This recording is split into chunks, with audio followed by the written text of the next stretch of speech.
Hello, everybody. If you're able to turn your cameras on, we'd love to see your faces.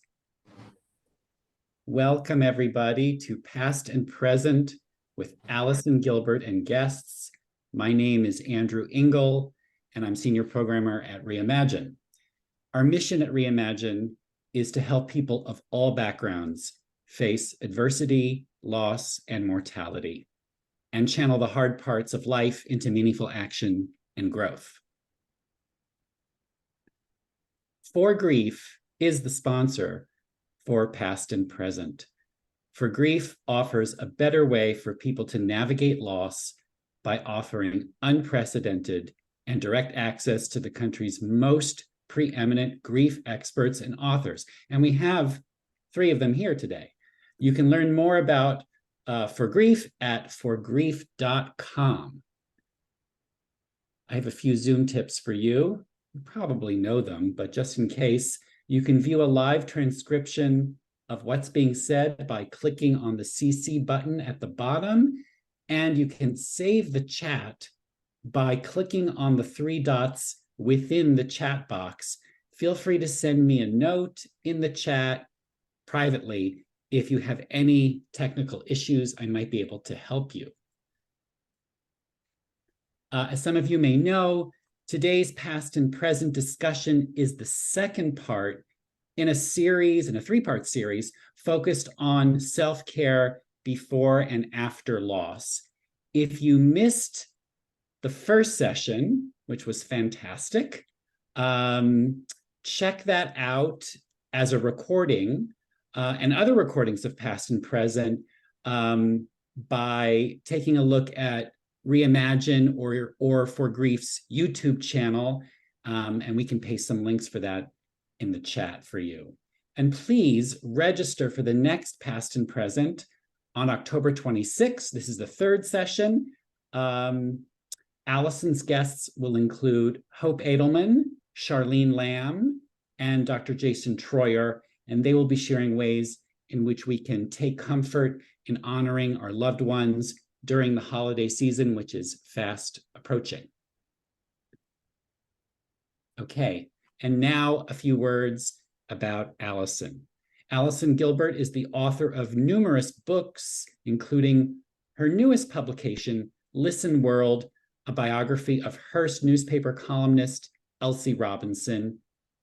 Her book, Past and Present, Keeping Memories of Loved Ones Alive, is the namesake for this series. It reveals creative ways to remember family and friends we never want to forget. And you can follow Allison on Instagram, Twitter, and Facebook. She's everywhere as A. Gilbert Writer. And with that, it's my pleasure to hand this over to Allison, who will introduce our guests.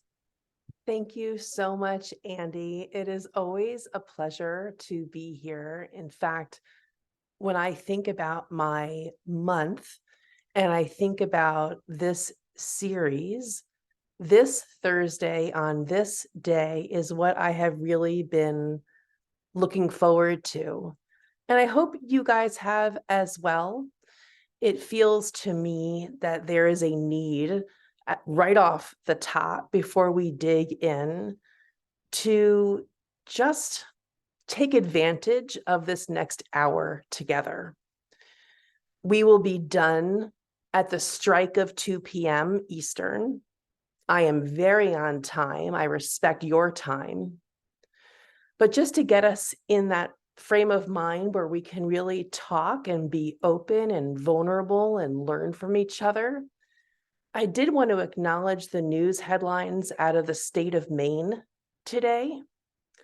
Before I got on here, so far, 18 people, I hope that's the end of it, of course, have been killed. The trauma is real, at least how I feel it. Trauma in the news can reopen wounds, losses that have nothing to do with today's events, either domestically or, of course, what's happening overseas. And I just want to make space for the fact that we're showing up here today, probably feeling a lot of different things. And so I feel like it's really well timed. And so I encourage you, if you can, to turn off your phone, turn off your text, your notifications, and just take advantage of being here today with me, with Jenny, with Barri. You've come here for a reason, and we want to give you what we have. So with that, our topic today and this series is about self-care before and after loss. And I feel like, wow, we are kind of hitting it full on today, this month. And so I do want to start, if it's okay, with Barri, who really runs through her work with the Memory Circle support programs for lots of people who are in different stages of loss. And I just want to begin with, how do we connect? Why is connecting so important when we are feeling something that's so personal? How can we derive support from others who are not necessarily our friends or our family? They start out as strangers like we are here. So Barri, you're the founder of the Memory Circle. I really would like to start with you. Thanks, Allison, and thanks everybody for being here. I founded the Memory Circle so that those who had experienced loss of any incarnation could sit shoulder to shoulder with others who, as you've said in all of the today's gathering messaging, who get it, right? I always say that gathering in a group is a wisdom exchange. And what I mean by that is, you may not even be able to verbalize something that you are going through, but in hearing somebody else's story, I always say it's almost like reading memoir, if you will.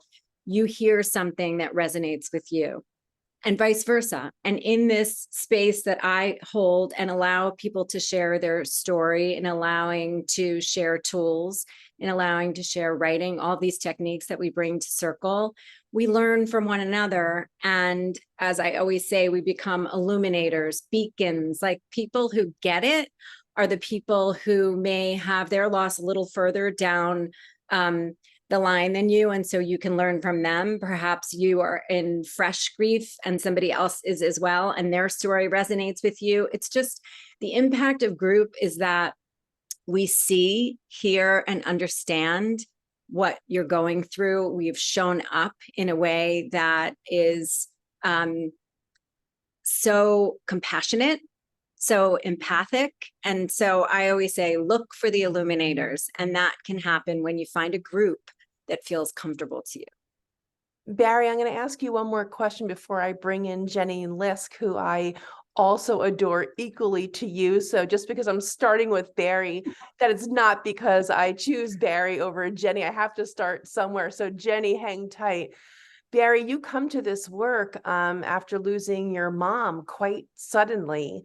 And I'm just wondering if you, in your personal life, found that strangers, before they became friends, when you meet in this grief plane, do some strangers offer more compassion, perhaps, than you experience with your own friends or your own family? Like, what is the upside about pursuing these relationships outside of your typical circle? I think there's a lot of freedom to speak your truth. I feel like there's a sacredness of a circle, if you will, whether we're circles in the square like we are today, or we are really physically shoulder to shoulder with one another. I think there's this incredible opportunity for strangers to become friends, connected by grief and loss.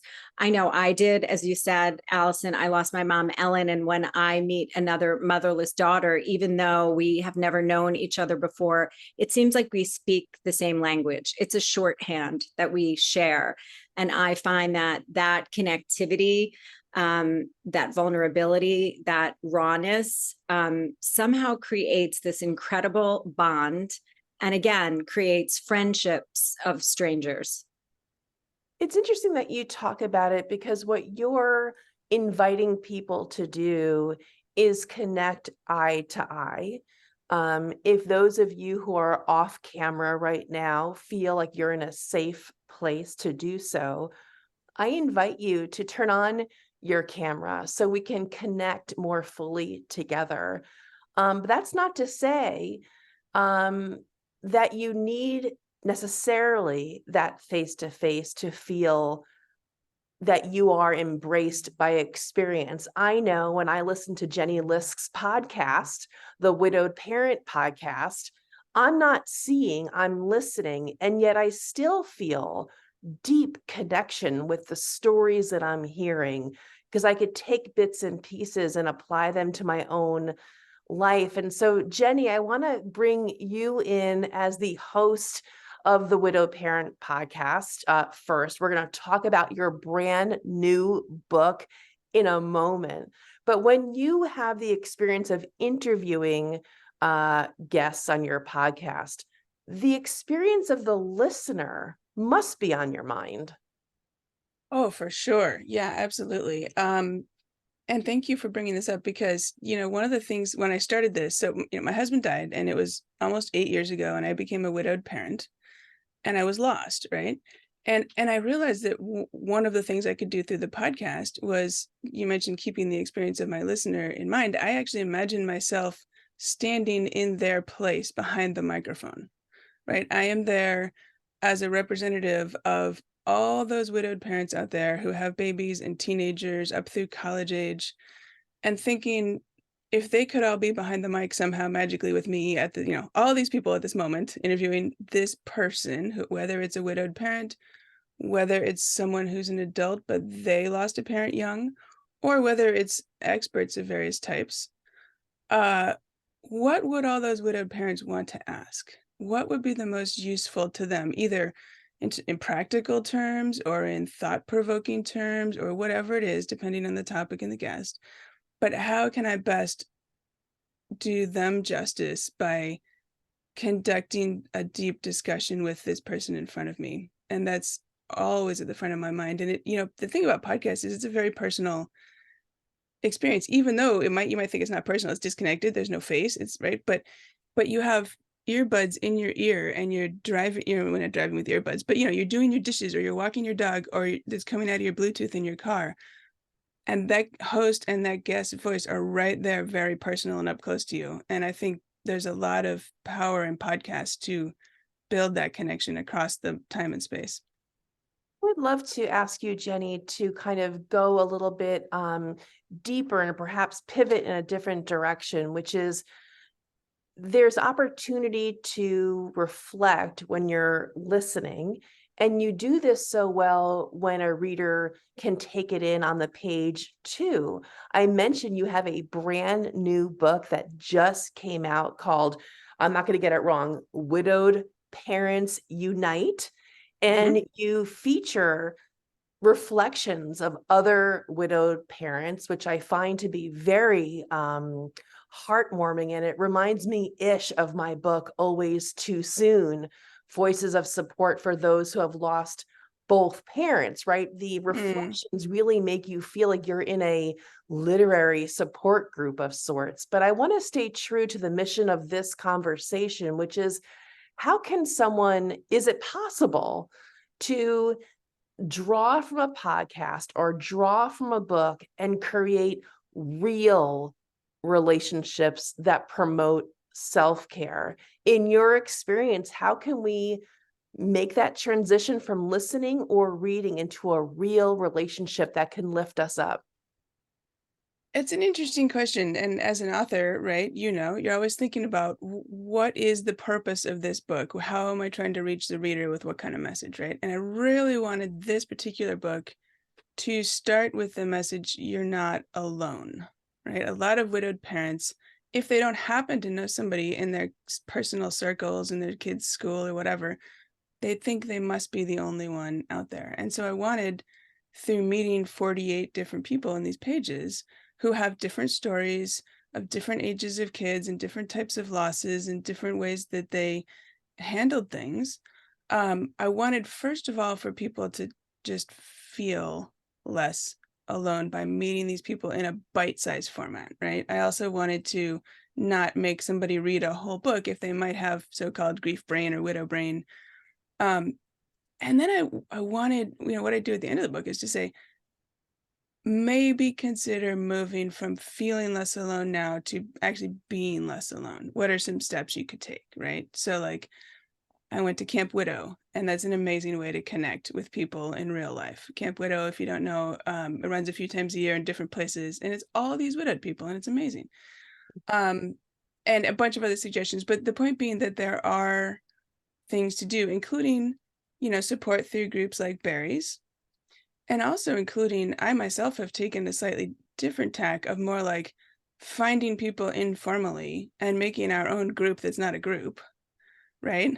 And like, so if we get together and we go out to dinner, we're mixing like, this funny thing and this good thing with this terrible thing, with this, my kid's struggling with this, or I'm struggling with that, and then back to, something funny again. And it's so that I think that informal way of lining up your own support can be very helpful depending on the person's, which way they come with this.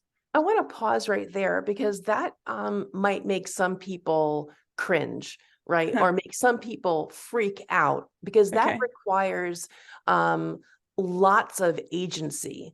That requires you to be proactive. That requires you to put yourself out there instead of being a passive recipient of support or a passive listener or a passive reader. Now you're talking about the pursuit of a friendship that's based on vulnerability and perhaps a social component too.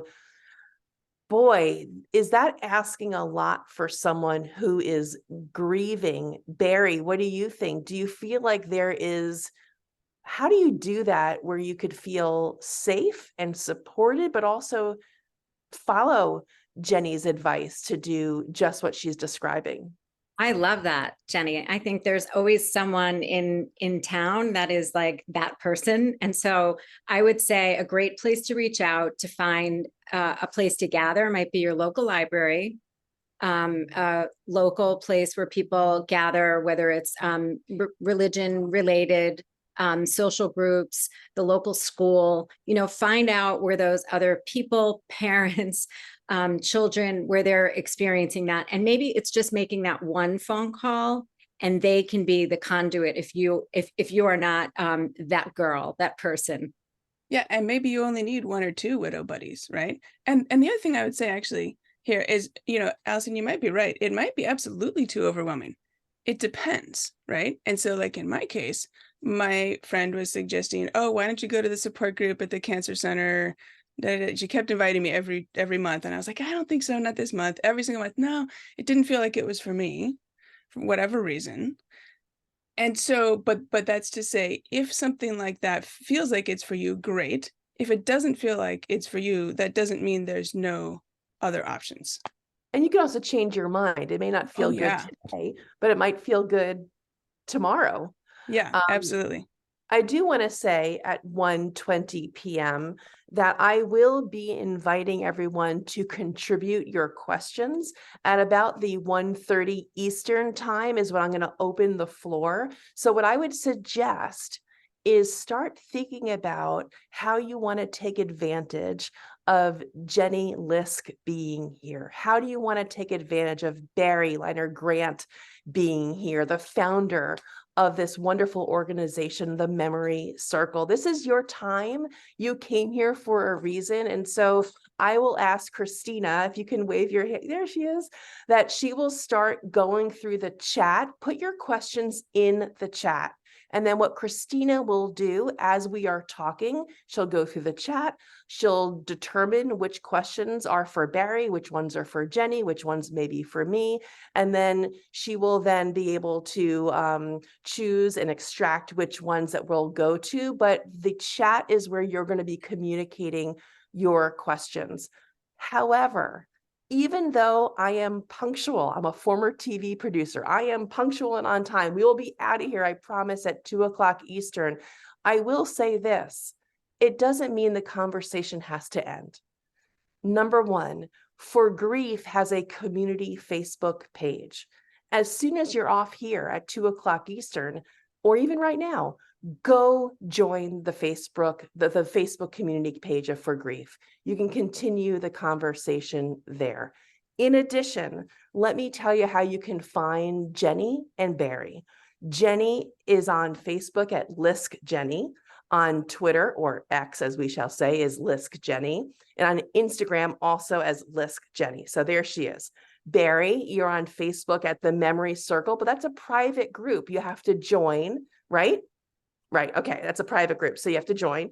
Instagram is the Memory Circle. And you also now have a Substack, which I love, which brings content to you, to your inbox that really, I think, is very heartening. So those are ways you could stay in touch with For Grief and with Barri and with Jenny. And so I invite you to take advantage of those opportunities. Jenny, I want to come back to you for a little bit. I'm really interested in what you started, which is the Widowed Parent Institute. This seems very cerebral. This seems very heady. It seems very ambitious. And I'm wondering how you feel it fits into making room for more human beings to feel like they're getting what they need and to connect with each other. Yeah. Well, I've been doing this work for a while now, and I have a podcast and have some books, and I'm sharing helpful information. And I realized that this is bigger than me, and it needs to outlast me, right? Like if I'm an author and I'm doing these things, then when it goes away, when I stop doing the work, it goes away. But with the need for support for widowed parents is going to be, permanent. And I also realized that I need to bring in different voices, right? So I have my experience of losing my husband when my kids were 9 and 11 and losing him to illness. There are so many other types of experiences, and I bring a lot of those in through the podcast, but I wanted to bring them in other ways too. And I wanted to consolidate and have like one place, like if you are a widowed parent or your neighbor just became a widowed parent, or you hear of somebody, like there's a place to go that pulls all this stuff together, including, by the way, lots of the really good work by so many others in this space. Like Allison, I know we originally met through the National Alliance for Children's Grief, where you had been on the board.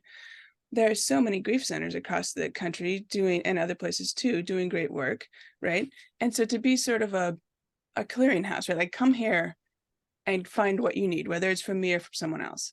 And one of the things to bring in other voices I'm doing, starting very soon, is bringing in essays and articles written by other people to round out the experience and bring in other voices with other types of losses and people with very young children and all sorts of things like that. Jenny, I'm going to put you on the spot. I have not cleared this question with you first. So if you want to pass. But I was just thinking what would be such a great idea, at least from my perspective. Have you considered doing, let's say, what the Compassionate Friends organization does and putting up on your website for the Institute different in-person support groups that are happening across the country so people can connect in person? Would there ever be the ambition of creating this like roster of support groups that support widowed parents across the country? And don't hate me if you don't like that idea. No, that's a great idea. I mean, and are you talking about like me running those groups or pointing to Oh other no, people's like groups? I'm just saying, like, maybe you would have ambassadors in each city and they want to go through some sort of training. I don't know. I'm making it up. No, that's a terrific idea. Yes, I love it. And I will all right, put that you guys on the have heard it list. here first. Yeah. Yes, when you join a group, you can thank Allison for coming up with the idea. No, I love it. And first, what I'm going to do is create the written content piece of it, which is going to be very personal in terms of people sharing personal essays. And then also, I'm going to have an Ask an Expert. Actually, I might be tapping both of you to answer some of these questions. Think about it like an advice column, right? But someone writes in and says, Allison, for example, I have my husband's collection of, I don't know, Pokemon cards. And I don't want to just keep them in a shoebox, but I want to, what should I do with them? I don't want to give them away. Well, you happen to have written a book called Past and Present, with all kinds of ideas for honoring these sorts of memories in practical ways. You know what would be a great idea, Jenny? I'm just saying for easy access for you. As you know, For Grief has, because you are a speaker at the For Grief Speakers Bureau, Barri's a speaker at the For Grief Speakers Bureau, so am I. if you tapped every single For Grief Speakers Bureau speaker to contribute to what you're describing, Yeah. you would get content. I would imagine that would be very, very, very helpful. And for those who don't know, the For Grief Speakers Bureau just launched. There are more than 18 different speakers who are part of this ecosystem. And if you are a part of a school or a religious organization, a community group, or a business that is dealing on a corporate level with workplace grief challenges, this is your go-to place to be able to find the best in-class grief support type speakers that you can bring into your community, organization, or business. Barri, I want to flip to you just for a second, because I know that you have, which I think sounds remarkable, and I don't even know what's inside. You have something called the Grief Tending Toolkit.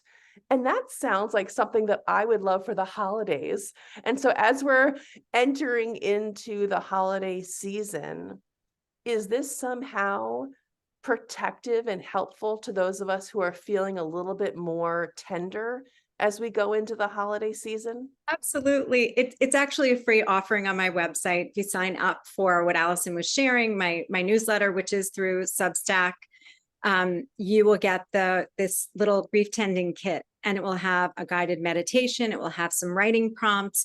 So what Jenny was saying resonates so much with me, that there are the listeners, there are the writers, there are the people who love to go for a walk and be in nature. Like, I think when you craft your own toolkit, you decide what works best for you, what resonates for you. We all know there's no one way, no right way, which also feels completely daunting. So I feel like the idea of stepping into reading a book, listening to a podcast, joining a yoga for grief, guided meditation,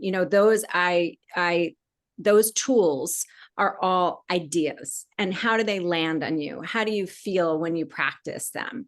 What does it feel like to get advice from another widow? My sister is widowed. She's a proud participant, number 49 in Yes. book. I'm so proud of her. She was one that was very shy about participating, and I teed her up for Jenny, but I feel like her advice would never have otherwise been known, and she's had the lived experience. So I think do you feel comfortable talking to somebody else? What are your tools? What do you need in your toolkit? Sometimes we don't even know, so we experiment. And so these are just a few that have worked for me that I feel can help others. And so I crafted this little PDF that you can have for free. I love that. And I love the fact that we're talking about information that could just hit right where you need it. And before we go into questions, I do want to talk about friendships and how sometimes they don't reach what we need, that we have an expectation or a hope of the support that we wish our friends offered. Jenny, I know you have a talk, and it's called I'm paraphrasing, it's about being a grief ally, and to how to show up for someone who is grieving. So if we can just change the dynamic of this conversation for a moment, and let's assume there's at least a person on this Zoom today who is not showing up for themselves, but maybe they're showing up to be a supportive friend. How can we be a better grief ally, Jenny? I mean, how long do we have, right? I could talk about that all day. But, I think the number one thing is to send the message to your friend, and however this looks like, that I'm here and I care. And that might just look like saying, look, I don't know what to say, but I'm here and I'm not running away, even though this topic is awful, right? It's, if you say, a lot of people say nothing at risk of, not saying the wrong thing. But what may not be so obvious is that kind of sends a message, like the person is thinking, do they know? Do they care? Right? It was interesting because when my husband was sick for 8 months, we had a tremendous amount of support. I was very, very lucky. And I had never been, I'm sure I've done a million things in the past that were not helpful, or said things, or, not sent that card because I didn't know what to say. And I somehow thought that if I waited long enough, I would magically come up with the right words. And what I learned through all of this is like, just send the card.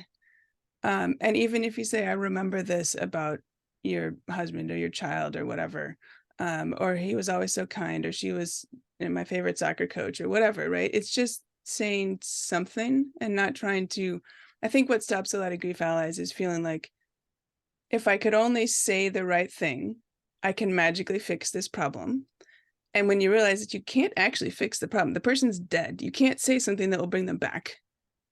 So once you accept that, then I think it's easier to be supportive. Barry, do you have anything to add before I start asking Christina to go through some of the questions in the chat? Again, if you guys would like to put your questions in the chat, now's the perfect time while Barry's sharing with us her thoughts. Yeah, I couldn't agree more, Jenny. People feel like they're waiting for just the right thing to say. And I always say the cook cooks, and you don't want me to cook for you. But what I mean by that is showing up in your purest authenticity. So if you do have a story, if you do cook, if you do, it's just like showing up as your purest and most authentic self. That's what they need. And sometimes that's someone who's a great listener that just says, I'm coming over at 7, or I'm driving your children, or I am going to a yoga class. Would you like to go at 7? Like keep showing up, because the person doesn't even know what they need, but one day they will say, that is exactly what I need. You will just continue to show up and they will know that you're there. And that really is all that we need to know, that there is someone there. And even if you are the one, someone once showed up with like red lipstick at a gathering and people were sort of horrified. Like I said, you know what? That's the party girl. She's reminding everybody that there is life after loss, and there is a party to go to. There is joy to touch. So I always say the cook. So if that resonates with you, just show up as your most authentic and truest self and friend. There is no wrong thing to say. There really isn't. Well, there's a little list of things that I could share with you, but I would say if you just dig in and don't try to fix. Yeah. And can I add, Barry, I love the fact that you gave several specific examples, right? I'm going to yoga at 7. Do you want to come? Do your kids need a ride to soccer on Wednesday, right? What I noticed you didn't say was, let me know if I can do anything to help. That's a wrong answer. I would say that's the wrong answer. Those open-ended things are like, how could I even know what I need? And Yes. I would need it. And so those feel like putting it back in my court to figure out what I need for you to help me. And I would say that sounds generous, but it can be completely overwhelming to somebody who is in grief. Just say it's on the porch, pick it up on the front porch, send a book of poetry. Like you said, Jenny, just take the initiative to do something that feels like it would be helpful, healing, happy. I saw someone in the chat saying, what is self-care like? Like, I'm so tired of people saying like, take a bath or do a spa. Like, what does self-care look like? Maybe that looks like a book of poetry. Maybe that's like your book, Jenny, where it's just a small piece of advice to parse that doesn't feel wholly overwhelming. Mm-hmm, mm-hmm. I will say too, and then I'll pass it off to Christina. This may sound odd, but not only do I write about grief and loss, but I'm also a journalist. I write for the New York Times and CNN. And some time ago, I wrote a piece about gratitude. And this may seem completely out of left field, but bear with me. And I'll put it in a context of me. So I have had a lot of loss in my life, which is what spurred me to write about grief. I lost my mom and my dad relatively young.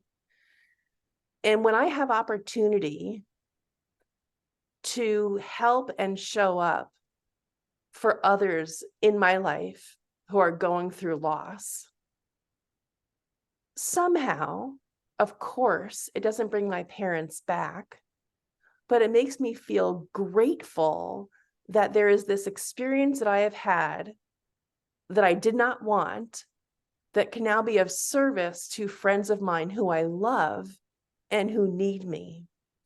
And gratitude is a mood lifter. gratitude can be something, a part of the self-care conversation. They say that those who volunteer, right, volunteering, that the payback is such a mood booster that it's an antidote to anxiety and depression and all these other things that are a part of this kind of how do we move away from those things. So the idea of giving back, of lifting gratitude, of volunteering, of being of service, I do think that's a part of this conversation. And of course, that puts you in community with other human beings, which fosters relationships and builds connection. Christina, go ahead. Okay, the first one I'll pass to Barry because I know your dad has dementia. This question is from Laureen. It says, my issue is anticipatory loss. We're almost a decade post-diagnosis of my husband's onset dementia. I'm in a painful, ambiguous middle ground. His heart beats, yet almost all is lost. Advice. Oh, my heart feels for you. I'm in a similar space with my dad, an award-winning advertising executive that is, that part of him is very missing for me. And so it's both. I meet him exactly where he is. And that sounds overwhelming, but I don't have any expectation. What I've done that feels really good is tell him stories about himself instead of hoping that he remembers, sharing those stories about him with others. And I hope that I can keep that spirit alive. Self-care in being a caregiver or in showing up for somebody for whom you're already feeling grief, this anticipatory grief, requires a lot of self-care. And that is learning breath work. That is finding movement. That is a yoga practice for you. That is doing things for you so that when you show up for him, you have cared for yourself deeply. And it is both. It's like carrying what you knew about him, and people call it pre-grieving. I never really get there so easily, but in one hand, I remember who he was, and for sometimes that's writing about him for me. And in the other hand, I meet him exactly where he is today and love what's left. I wrote an essay about it for ZB magazine about meeting him just where he is and loving what's left. And I hope that that can also be helpful for you. Thank you. The next question is, this person asked, where should they go to address complex grief? We actually got a few questions about this. One person lost their partner to suicide, another a family member to drug overdose, and they're having trouble finding those people that understand those specific types of complex loss. In terms of suicide losses, actually, I think there's a really terrific resource called Coping After Suicide. I believe it's .com, run by Joanne Harpel. And she's based in New York City, but she runs all her groups virtually. And so they're all suicide loss survivors groups. And she has groups for teenagers and adults and sibling loss and parent loss and child loss and all kinds of other groups. And I always point people there for suicide losses. I will add one more. Jenny mentioned that I was on the board of the National Alliance for Children's Grief. Totally true. I am also on the advisory board of TAPS, which stands for the Tragedy Assistance Program for Survivors. It is the preeminent international really organization that supports the bereaved military families. I mention this because the #1 cause of death in the TAPS community that they serve is death by suicide. And so even if you are not a part of a military family, I advise you, I support you, I suggest going on the TAPS website, and you will see lots of information specifically about suicide loss. Oh, and can I add also, that's a great idea. And Aluna, which works with grieving children, one of their programs is for children with families touched by addiction and drug-related losses. And that's Eluna, just if you guys are Googling it, Eluna. Mhm, mhm. Okay, Christina, thanks. Allison, you touched on this in the beginning about the news cycle and all the sadness in the world right now and how that can impact your own personal grief. So we had a follow-up question with someone just feeling frustrated that others can just go on with their days while all this bad stuff is happening. Do you have any advice on how to deal with that? Yeah, I have no advice. All I could say is some truths for me. That's all we can do. Just because someone seems that they're going through their day unscathed doesn't mean that they are. And I would say that I put on a pretty good front too. You know, the headlines out of Maine are horrific. I'm on the East Coast, so perhaps I'm getting more of these headlines. And if you're on the West Coast, I don't know, it's a pretty national story. It could be overwhelming. And yet, I would imagine if you were looking at me today, preparing for this conversation, you would not have known that I was so impacted, because what was I doing today? I was continuing my preparation for this conversation. I was going over my notes and my questions to make sure that I was on top of things. I was talking with the folks at For Grief and Reimagine and Christina to make sure that all of our I's were dotted and our T's were crossed. I was doing the work required to show up today and do what I'm supposed to be doing. I think from the outside, that would have looked very typical. But that doesn't really carry my whole truth, because inside it's not typical. And so I would try, this is my opinion, is that it's really hard to understand what's happening inside somebody else's interior life. And we may be processing things differently and not vocalizing them. And so the only way to know what's really happening, which really stems and really feels a part of this conversation, is to send a text, to pick up the phone, to send an email and ask, and to bring conversations oxygen. Because otherwise we're just guessing, is my opinion. And the guessing could lead to misunderstandings. And the guessing could lead to feeling alienated and other. And to me, the only tonic that could counter that is to bring openness to dialogue. What do you think, Jenny and Barri? I think that's beautifully said, and I don't have anything to add. That's beautiful. I think that's a great idea to bring the conversation up. Would you like to talk? Would you like to have a coffee? The world feels divisive, and I could really use your company. And maybe that conversation could happen. You know, sometimes we, like you said, Allison, even in grief of all kinds, the not showing up, that's the message that we sometimes receive. And sometimes it's just as Jenny said, they just don't know what to say. I think people are feeling as if they have to pick some kind of side with what's going on, whether that's anti-gun, pro-gun, Gaza, Israel. Like there's such the politics have been the loudest and taken the most traction. You know, what's showing up in your news feed is probably not the truth all the time of what is going on in the interiority. And so I love what you said, Allison. Reach out to someone who you expect would be showing up in this conversation and say, I would like to talk to you. I would like to tell you what's going on with me. I would like to tell you how it's making me feel, and see if we could have a conversation. I would appreciate that. You know, I was preparing for today, as I said before, and I pulled out something that I have at the ready in case it made sense. And I think it does make sense now. So if you guys will bear with my glasses for a second, I'm going to read you guys something.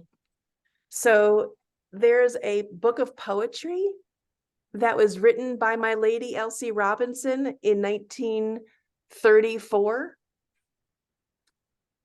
And this is just unbelievable. And I just think I'd share this. So Elsie Robinson is the subject of my book, Listen World, that I co-wrote with Julia Shears about this incredible writer, Elsie Robinson. It was also called Listen World, but this was the predate to that in 1934. And she wrote some poetry. I just want to read you a little because it's so on the mark. I can't believe it. The title of the poem is called When People Disappoint You. It's perfect.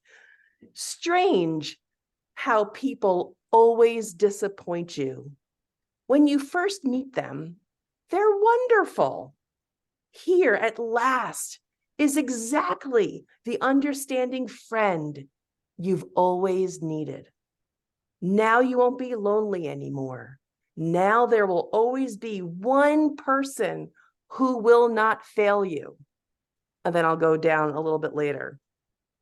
Well, why shouldn't they fail you? Why should you expect people to function according to your specifications?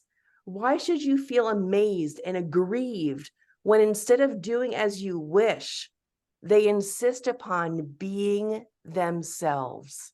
Anyway, it goes on and on. My point in finding this poem and reading it to you now, and of course it goes on, is that we do have expectations of people. And when they're not met, we harbor, at least sometimes I do, I admit, inside feelings of upset, anger, disappointment. And somehow I feel my takeaway from these passages, let's talk. Let's voice what we need. Instead of expecting your friend to be somehow a magician or somehow telepathic, is that the right word, to kind of intuit what you need? If we're able to vocalize what we need, maybe we'll get more support and harbor less anger, resentment, sadness, loneliness. I don't know. Barri, Jenny, am I making sense? Absolutely. Totally. I like this. I love this quote, Allison. I mean, it's a Maya Angelou quote about the idea of also doing something locally, which is what I was going to add to the conversation. Even if it's a vigil, I noticed that there's a virtual vigil that For Grief does, and it's really beautiful gathering too. So if you need a place to connect and collect and be together, that's a really beautiful place to do it. But I know that things like that are happening in communities all over. I love this one. It says, when you do nothing, you feel overwhelmed and powerless. But when you get involved, you feel the sense of hope and accomplishment that comes with knowing you're working to make things better. Mm. Maya Angelou. And I think it can be something small. Sometimes we think we have to do something big and giant, and it could just be, Allison, that one phone call, that one let's go for coffee, alleviate the not talking and create a conversation. And it may not always be comfortable. We can agree to disagree, but I think if we're all not talking, it creates this sense of divisiveness and loneliness. And that's the last thing we need right now. Barri, let me ask you a question before we go back to the Q&A. You're also a grief coach. That to me sounds like a piano coach or a baseball coach or a basketball coach. What does that mean?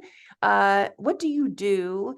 How do you help people? And how can people spend time with you, Barri, as their grief coach if they need or think they need that type of support? Thanks for asking. I work in tandem a lot with therapists and clinicians to be someone else you see in addition, or perhaps you have had some therapeutic assistance and you feel like you need more. Maybe many years have passed. A lot of people come to me in fresh grief, but they also come to me when they feel like everybody else has left the conversation and they need someone to help them. A coach, just like you would have a coach for many other things in your life, we come up with goals that you have. We come up with a muscle that you need to flex. We come up with ways in which you can create practices in your life that feel like you are continuing to do what I call grief tending, creating a practice, just like you would a workout. And so for many, they think that they will be over something and they will experience, like we are now, maybe something like a grief spike. and something will come up for them that they feel like they have to meet in a season of grief, that I may be able to help them with some of these tools and practices that they can put into place. I just helped somebody with a eulogy. So it's everything and everything. And sometimes when you don't know what you need, we can discuss some of the places that you can go for additional support, whether that be with me or somewhere I can help send you. And Jenny, I have just a question for you before we pass it back to Christina, which is that when you think about your work, and not only do you have this new book, Widowed Parents Unite, but you also have your other book, Future Widow. And I'm trying to think about, for your perspective, there's you, Jenny, who is a widow, and there's also you, Jenny, who is the widowed parent. And I'm wondering how you see the overlap and the tug between your needs and those of children of the widows. How do you toggle? That sounds tough and hard, and that you're not only taking care of your heart, you're also taking care of little hearts. Yeah, well, you hit the nail on the head, right? It is very hard to be dealing with your own grief and the grief of however many children you have that you're now the only living parent for.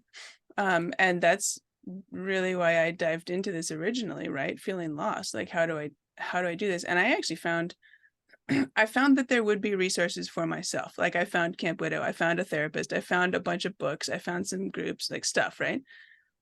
But this thing about the children is the tricky part. And I think, that there are a lot of really good, for example, through the National Alliance for Children's Grief, centers that run programs in different communities. But I think, one of the things to, and people, I would encourage them to check those out for sure. And also, even if your kid goes to those and grief camp in the summer for a few days, there's still like 300 other days in the year where it's all on you. And so I think thinking about, not shying away from conversations with the kids. Like, I think one of the things that early on I felt like, okay, right now nobody's crying. So if I say something that might bring up, and everybody's going to be crying, it's going to be a disaster. And, we want to avoid that. So let's stick our head in the sand and not talk about it. Right. And finally, I learned that was not really going to be the most productive thing to do. And so, like, an example is when my husband was sick, close to the time when he died, the new Star Wars movie came out.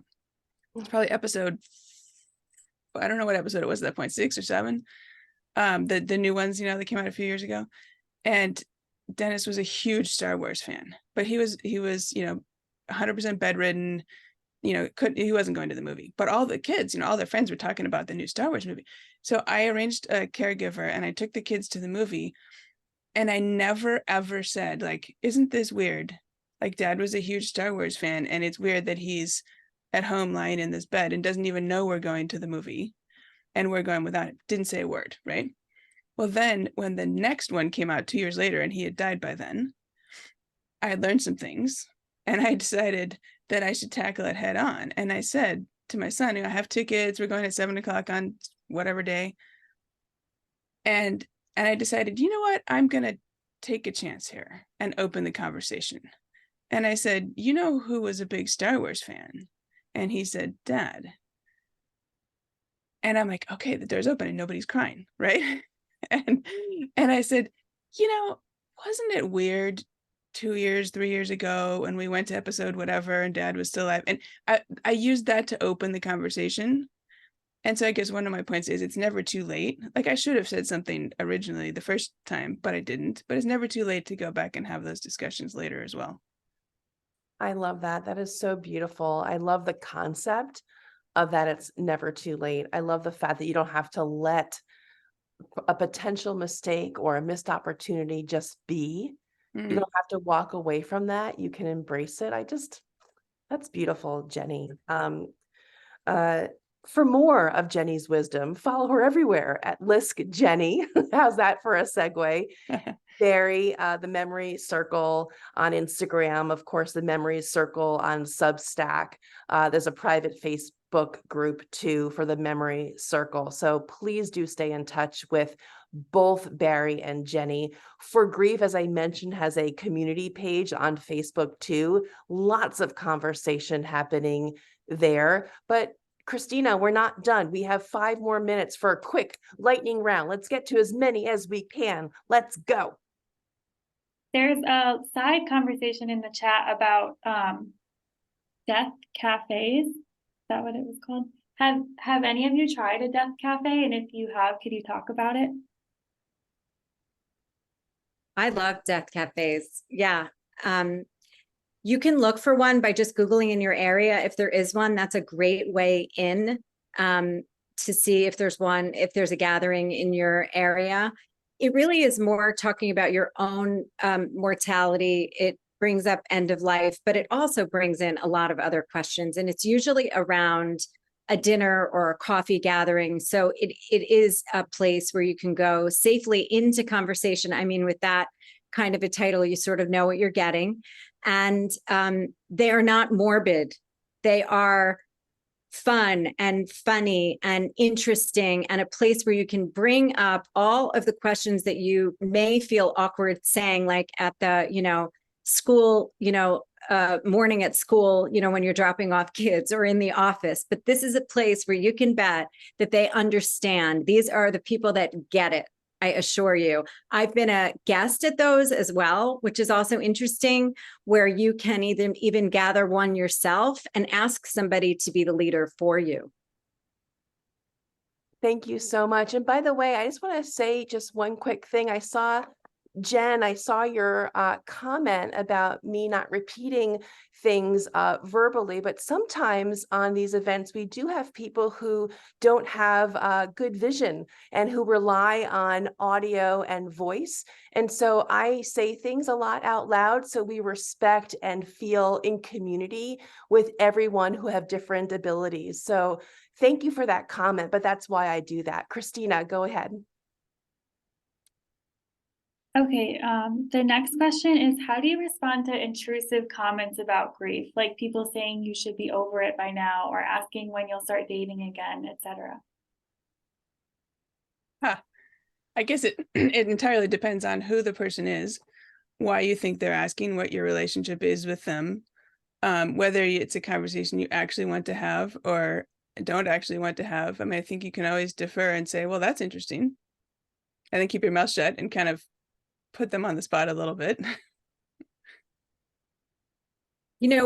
That's a question that a lot of people don't feel comfortable having with, especially the dating question. I have a group that's just a grief support group that's widows only, and they want to have that conversation, but it is a safe place for them to have that conversation. So maybe they just, exactly what you said, Jenny. First of all, when people ask you if you're over grief or like when you'll be done, you tell them it's a long arc, and you use that as a moment to educate them. Sometimes I think to myself, thank goodness they don't know yet, right? So use that as a moment that you might educate them. And if it is a question that you don't feel comfortable answering, by all means, like your story in the beginning feels like you have to tell everybody what's going on. And then I say, you get to decide who gets your story.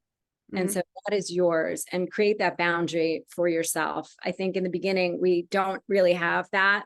We think it's everybody's to have, and it's our responsibility to share. That is your story, and only a few get to know it. Somebody says in the comments, you can answer, well, they're still dead.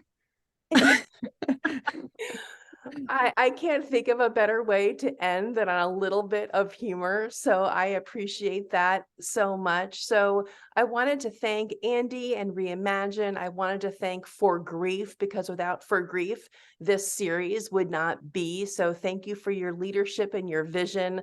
Barri and Jenny, it has been an honor. I have really enjoyed today's conversation, and I look forward to seeing everybody next month with Hope Edelman, Charlene Lamb, and Dr. Jason Troyer. So everyone hang in there, and I'll see you next month. Thank you. Thank you. Thanks, everybody.